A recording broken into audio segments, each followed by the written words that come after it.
नमस्कार विद्यार्थी मित्रांनो, स्वागत आहे आपल्या सर्वांचं पुन्हा एकदा अस्पायर अकॅडमीच्या IBPS RRB या एक्झाममध्ये विचारल्या जाणाऱ्या आयडेंटिफाय एरर या सिरीजमध्ये. ठीक आहे, तर मित्रांनो आपल्यासमोर क्वेश्चन बघा काय आहे, आयडेंटिफाय द एरर, ज्याच्यामध्ये क्वेश्चन दिलेला आहे, one of my friends have gone to Australia for higher studies. ठीक आहे, हा सेंटेन्स दिलेला आहे आणि या सेंटेन्समध्ये एरर आपल्याला आयडेंटिफाय करायचा. चला आपण वाचूया. One of my friends. आता या सेंटेन्समध्ये सब्जेक्ट काय आहे मित्रांनो? फ्रेंड्स हा झाला सब्जेक्ट. ठीक आहे, हा झाला सब्जेक्ट म्हणजेच तुमचा कर्ता. आता सब्जेक्ट जो आहे फ्रेंड्स आहे, हा सिंग्युलर आहे की प्लुरल आहे? हा प्लुरल आहे, म्हणजे काय आहे? अनेक वचनी आहे. ऑलराईट. आता या अनेक वचनी नंतर जो वर्ब येतोय तो पण अनेक वचनीच दिलेला आहे, म्हणजे हॅव वापरलेला आहे, जे बरोबर आहे, टेक्निकली बरोबर आहे, हॅव वापरलेला आहे. पण मित्रांनो वाक्याची सुरुवात कोणत्या प्रत्ययाने होते?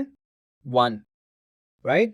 So one of my friends म्हणजे तुमच्या बऱ्याच मित्रांमध्ये एका मित्राची चर्चा होते आणि तो एक मित्र हा सिंग्युलर आहे, त्यामुळे इथे हॅव हा हेल्पिंग वर्ब न येता आपल्याला वापरायचा आहे हॅज.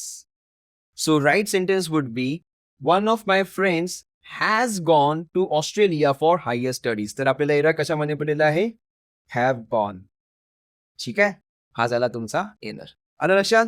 तर मित्रांनो व्हिडिओ आवडला असेल तर व्हिडिओला लाईक करा, चॅनलला सबस्क्राईब करा आणि अशाच प्रकारे तुम्हाला आयडेंटिफाय द एरर या मालिकेची तुम्हाला जर प्रॅक्टिस करून घ्यायची असेल तर माझ्या लाईव्ह क्लासला, मास्टर क्लासला जॉईन. धन्यवाद.